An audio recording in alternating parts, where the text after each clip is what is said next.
Guys, बारातियों की तरह मेहमान नवाजी मत करवाएं। आप हमारे यूट्यूब चैनल को सब्सक्राइब करें, बेल आइकन को प्रेस करें ताकि आपको नोटिफिकेशन मिलती रहे और आप मुझे हर सोशल अकाउंट पर फॉलो करें और मेरे हर अपडेट से आप वाकिफ रहें। धन्यवाद। मैं शेफ कुमार खान और आप देख रहे हैं बेहतर समाज। आज सुबह जब आँख खुली तो एक दर्द भरी खबर आंखों के सामने थी और महसूस हो रहा था कि फिर गरीबों की जिंदगियां कहीं ना कहीं मौत के हवाले होती जा रही हैं। औरंगाबाद से सफ़र कर रहे गरीबों का एक जत्था जो पैदल था, रेलवे की पटरी के ज़रिए से घर आने की कोशिश कर रहा था। उस कोशिश में जब रात हुई तो वो रात को आराम करने के लिए पटरी पर लेट गया। उस गरीब को तो ये पता था कि लॉकडाउन है, ट्रेन तो आ नहीं सकती, लेकिन वो शायद भूल गया था अमीरों के लिए कोई लॉकडाउन नहीं है, गरीबों के लिए सिर्फ लॉकडाउन है। मालगाड़ी ने 15 गरीबों को कुचल दिया। जिन्हें घर पहुंचने की देरी थी वो घर तो पहुंचे, लेकिन उस घर जहां उन्हें हमेशा रहना है। आइए, रात में काफ़ी उलझनों के बाद मैंने अपनी डायरी में कुछ अल्फाज लिखने की कोशिश की। मुझे लगता है कि शायद उतनी अच्छी लिख नहीं गई है, लेकिन हो सकता है कि आपको अच्छी लग जाए, इसलिए आप तक शेयर कर रहा हूँ। वो जो गरीब था उसे घर जाना कहाँ नसीब था। वो जो गरीब था उसे घर जाना कहाँ नसीब था। जिन रास्तों को उसने बनाया था उसी पर वो पैदल सवार था। पैर के छाले और सितम की भूख बस यही कह रही थी, घर पहुंचने का सवाल था। बेबस था, लाचार था, बस सिर्फ इतना ही उसका कसूर था। वो गरीब था, उसे घर जाना कहाँ नसीब था। वो जो गरीब था उसे घर जाना कहाँ नसीब था। जिन शहरों को अपने हाथों से बनाया था, सजाया था, अपने हाथों को उन्हीं लोगों के सामने फैलाया था। अपने हाथों को उन्हीं लोगों के सामने फैलाया था। जिन हालत में माओ को आराम करना था, ऐसे हालात में वो सफ़र पर निकली थी। वो गरीब था, उसे घर जाना कहाँ नसीब था। वो गरीब था, उसे घर जाना कहाँ नसीब था। वो पैदल औरतें थी जिनके पेट में पल रहे बच्चे थे। वो पैदल औरतें थीं जिनके पेट में पल रहे बच्चे थे। कुछ ने अपने बच्चों को गोद में सीने से लगा रखा था। मई की धूप का कहर उतना भी नहीं था जितना हालात ने उन्हें मारा था। मई के धूप का कहर भी उतना नहीं था जितना उन्हें हालात ने मारा था। वो गरीब था, उसे घर जाना कहाँ नसीब था। वो गरीब था, उसे घर जाना कहाँ नसीब था। उनका मुड़मुड़ कर यूँ पीछे गाड़ियों को देखना, उनका मुड़मुड़ कर यूँ पीछे गाड़ियों को देखना। देखते ही मन में उम्मीदों को पाल लेना, देखते ही मन में उम्मीदों को पाल लेना। गाड़ियों का उनकी नज़रों के सामने से निकल जाना, गाड़ियों का उनके नज़रों के सामने से निकल जाना। फिर क्या था दिल के अरमानों का टूट जाना, फिर क्या था दिल के अरमानों का टूट जाना। वो गरीब था, उसे घर जाना कहाँ नसीब था। सफरे सामान था, टूटी उम्मीदें थीं और भूखा पेट था।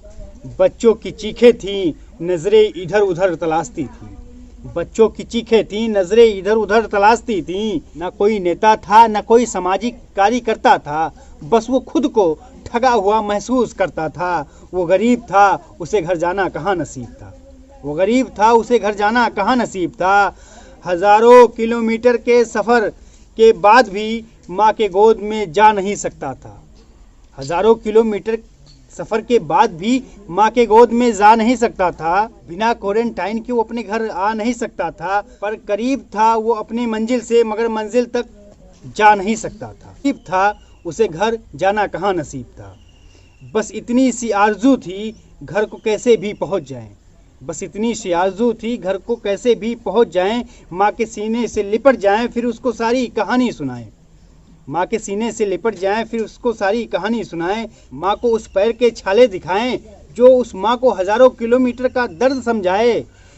वो गरीब था, उसे घर जाना कहाँ नसीब था। शोएब अमीरों के लिए तो आसमानों के रास्ते भी खोले गए। शोएब अमीरों के लिए आसमानों के रास्ते भी खोले गए कि बच्चों को लाने के लिए सरकारी खजाने भी खोले गए। कमर उन्हें बिना क्वारंटाइन किए हुए घरों को भेज दिया गया। कमर उन्हें बिना क्वारंटाइन किए हुए घरों को भेज दिया गया। मगर वो गरीब था, उसे घर जाना कहाँ नसीब था। मगर वो ना कहाँ नसीब था। गरीबों की हालात को समझने की कोशिश करें जो हज़ारों किलोमीटर से सफ़र पर निकल चुके हैं। NDTV की एक ख़ास प्रोग्राम 6 से 7 बजे आती है। उसी प्रोग्राम का कुछ हिस्सा मैंने देखा था। उसके बाद मैं काफ़ी बेचैन हो गया था। फिर उसके बाद मैंने ये गज़ल लिखी और आपको एनडीटीवी की उस खास प्रोग्राम जो रवीश कुमार के साथ है देश की बात, उसे देखनी चाहिए।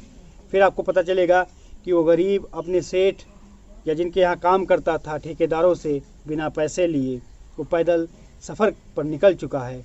उसे ये भी नहीं पता वो घर पहुँच पाएगा या रास्ते में भूख से मर जाएगा। आपने देखा भी कि औरंगाबाद में आज ही सुबह 15 मज़दूर जो रेलवे की पटरी पर सो रहे थे, आज उन्होंने अपनी जान गंवा दी। जो सरकार उन गरीबों को ज़िंदगी की हालत में उनके घर नहीं पहुंचा सकती, मरने के बाद उनकी लाशें, मुझे तो उम्मीद नहीं है और मैं उम्मीद भी नहीं रखता ऐसे सरकारों से कि शायद वो उनके घर पहुंचाएंगी। सरकारों के हालात बहुत बुरे हैं क्योंकि बिहार और उत्तर प्रदेश की सरकार ने ये कह दिया कि अगर मज़दूर बाहर से आ जाएंगे तो उन मज़दूरों को रखने के लिए हमारे पास जगह नहीं है, इतनी तादाद में मज़दूरों को ना बुलाया जाए। बात की जाए तो पता चलेगा कि कर्नाटक में मज़दूरों के लिए जो स्पेशल ट्रेन चलाई गई थी उसे कैंसिल कर दिया गया है। फिर पता चलेगा कि मज़दूरों से किराया भी वसूला गया है। फिर अगर और गहराई तक जाओगे तो आपको पता चलेगा कि मज़दूरों की कहानियां दफन करने की इस कदर कोशिश की जा रही है। मज़दूर भूख की वजह से शहर को छोड़कर अपने घर की तरफ पैदल निकल रहा है, लेकिन जो कंपनी के मालिक हैं, जो वेल्डर हैं, वो सरकार से मिलकर उनसे कह रहे हैं कि इन्हें मत जाने दिया जाए, ताकि अगर ये चले गए तो कल जब भी लॉकडाउन हटेगा या काम उनका जो स्टार्ट होने वाला है 17 मई के बाद, वो कैसे चालू होगा। तो इन सारी चीज़ों को समझना चाहिए। गरीब की हालात कोई नहीं देखता, सारे लोग अपने हालात को देखने लगे हैं, सारे लोग अपनी हालात की बात करते हैं, गरीबों की हालात की बात कोई नहीं करता। तो मैं चाहता हूं दोस्तों, गरीबों की हालात की बात होनी चाहिए। वो गरीब जो शहरों को बनाने निकला है, जो शहरों में अपनी रोज़ी तलाश करने निकला है, शायद वो गरीब इन शहरों को ना छोड़ता, लेकिन उसकी परेशानी इतनी ज़्यादा बढ़ गई है, उसकी भूख की तपिश इतनी ज़्यादा बढ़ गई है कि उसे छोड़ना पड़ रहा है।